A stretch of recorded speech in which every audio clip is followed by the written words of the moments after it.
Hello welcome back student. एक बार फिर से आप सभी का स्वागत है आपके अपने यूट्यूब चैनल सक्सेस विद रूप पर। आज का वीडियो बहुत ही शानदार होने वाला है। क्लास 10th का इंग्लिश का 4 मार्च का अगर आपका पेपर है तो इस वीडियो को शुरू से लास्ट तक ज़रूर देखिएगा। सबसे महत्वपूर्ण सेंट्रल आइडिया इस वीडियो के अंदर हम करने वाले हैं। क्या सबसे महत्वपूर्ण जो है सेंट्रल आइडिया इस वीडियो के अंदर हम करने वाले हैं। आपको कौन कौन से सेंट्रल आइडिया तैयार करने चाहिए, किस तरह से तैयार करने हैं, पूरे नंबर इस वीडियो के माध्यम से पक्के हो जाने वाले हैं। पूरे में से पूरे नंबर मिलेंगे, किस तरीके से आपको लिखना है, सारी जानकारी इस वीडियो के अंदर देखने वाले हैं। वीडियो को बस पूरा ज़रूर देखें और वीडियो पसंद आए तो प्लीज़ वीडियो को लाइक करें, शेयर करें और चैनल पर नए हो तो सब्सक्राइब करके बेल आइकन को प्रेस ज़रूर करें। 100% गारंटी के साथ आपको यही जो है देखने को मिलेगी। और किस तरीके से लिखना है, राइटिंग कैसी होनी चाहिए, सारी चीज़ के बारे में डिस्कस करेंगे। ट्रिक कैसे लगाएं, अगर हमसे नहीं आ रहा है तो ट्रिक कैसे लगाएं, ठीक है। तो सबसे पहला आपका है फॉग का सेंट्रल आइडिया है, किस तरह से हमें इसे लिखना है। तो यहाँ पर देखिए the central idea of the poem, the central idea of the poem Fog in that nature, the central idea of the poem Fog in the nature is A live, ठीक है। इस तरीके से आपकी राइटिंग होनी चाहिए। अक्षरों में इस तरह से डिस्टेंस होना चाहिए, ठीक है। शब्द जब आप लिखें तो इस तरह से थोड़ा डिस्टेंस होना चाहिए और जहाँ पर आपको ये मिल जाए वहाँ पर बड़ा अक्षर, बड़ा कैपिटल वर्ड शुरू कर देते हैं, ठीक है। The poet compare the movement of fog with that of cat according to him, ठीक है। और जहाँ कॉमा आना चाहिए वहाँ पर कॉमा का ज़रूर प्रयोग करें, ठीक है। The fog comes silently like a cat on its little feet, ये हो जाएगा, ठीक है। यहाँ तक इस तरीके से यहाँ पे देखिए आपका ये पॉइंट आ गया तो यहाँ पे कैपिटल शुरू हो गया, ठीक है।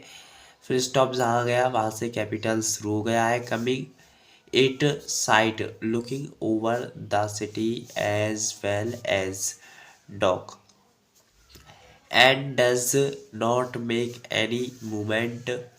Finally, it goes away silently like the cat. Hence, the fog is independent like the cat and patient as well. आपको अगर याद नहीं हो रहा है, इंग्लिश में आपको याद नहीं हो पा रहा है तो आप इसे हिंदी में बनाकर लिख सकते हैं। किस तरीके से, जैसे ये है द, इस तरह से हिंदी में द सेंट्रल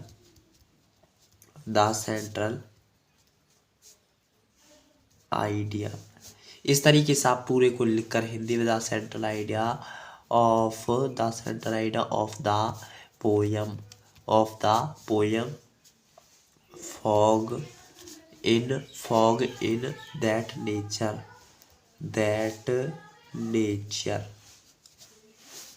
इस तरीके से आप पूरे को हिंदी में बनाकर लिख सकते हैं। That nature is alive. देखिए the central idea of the poem Fog in that nature is alive, इस तरीके से जब आप हिंदी में इसे संपूर्ण लिखेंगे तो आपको ये याद हो जाएगा, ठीक है। ये बहुत शानदार ट्रिक है और बहुत ही साधारण तरीके से है, ये बहुत ही सिंपल तरीका है। अगर आपने इसका प्रयोग किया तो आप जो है बहुत आसानी से याद कर ले जाओगे, ठीक है। नेक्स्ट है आपका अमंदा आपका सबसे महत्वपूर्ण सेंट्रल आइडिया है। जैसे ही फॉग है उसी तरह आपका अमंदा भी जो है सबसे महत्वपूर्ण सेंट्रल आइडिया है, ठीक है। तो अमंदा का सेंट्रल आइडिया किस तरीके से आपको लिखना है, ठीक है।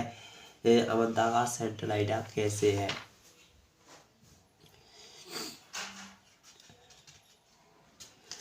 सेंट्रल आइडिया का मतलब होता है, सेंट्रल आइडिया का क्या मतलब होता है, यानी पोयम के बारे में, ठीक है। किसके बारे में, पोयम के बारे में, ठीक है। आपको इस तरीके से याद करना है। और देखिए आपको जब आप इसे इनके आपको जो है राइटर के नाम भी पता होना बहुत ज़रूरी है। फायर एंड आइस सबसे महत्वपूर्ण है। फायर एंड आइस आपको करना है। ठीक है, ये आपको सारे के सारे आपको तैयार कर लेने हैं। जैसे देखिए फायर एंड आइस को देखें, फायर एंड आइस को अगर हम देखें तो यहाँ पर देखिए फायर एंड आइस में क्या है, fire and ice is a short poem.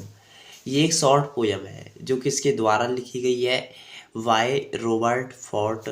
In this poem, यानी यह जो पोयम है रॉबर्ट फ्रॉस्ट के द्वारा लिखी गई है। The poet refer to prediction of how the world will end, some say it will end in fire, whereas others say it will end in ice, according यानी according to the poet fire stand for desire, greed, avarice or lust.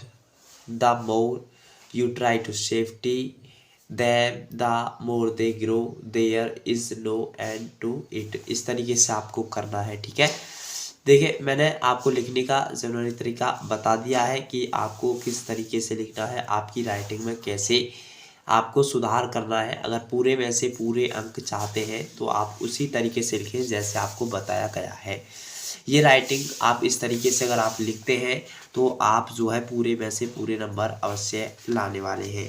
ठीक है, और देखिए सबसे महत्वपूर्ण central idea अमनदा का है, जिसमें ये तीनों आपके सबसे महत्वपूर्ण सेंट्रल आइडिया है। आप प्रीवियस ईयर क्वेश्चन पेपर कोई भी उठाकर देख लीजिए, यही आपसे पूछे गए हैं। अगला है आपका robin Kaelin has exposed the, ये रोबिन कैलिन के द्वारा लिखी गई है। इसका हिंदी में भी अर्थ बताएंगा। ठीक है, इस कहानी का उद्देश्य यहाँ पर पूरा समझा दिया गया है, आप देख सकते हैं। ठीक है, the view of little girl अमंदा who is constantly pointed out by her mother for making mistakes which she consider so as they are not part of the code of good conduct laid out by the security in which we live। इस तरीके से आप इसे जो है पूरा याद कर लें, और इनके आप स्क्रीनशॉट भी ले सकते हैं। बहुत ही आपको शॉर्ट वे में बताए हैं।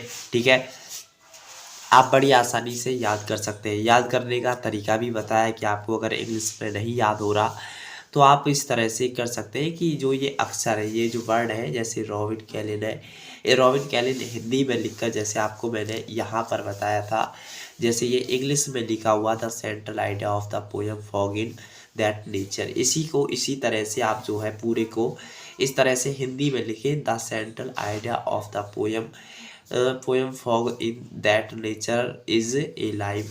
इस तरीके से लिखने के बाद जब आप 2-3 बार इसे याद करोगे, फिर 2-3 बार इसे लिख कर देखें। जब आप ऐसा करोगे तो आपको जो है संपूर्ण याद हो जाएगा। ठीक है, अगर आपका कोई भी डाउट हो तो कमेंट बॉक्स में ज़रूर लिखिएगा, और वीडियो पसंद आई हो तो प्लीज़ वीडियो को शेयर ज़रूर कीजिएगा। अगर चैनल पर नए हैं तो सब्सक्राइब करके बेल आइकन को प्रेस ज़रूर करें ताकि आने वाली हर वीडियो की नोटिफिकेशन आपको मिलती रहे। धन्यवाद।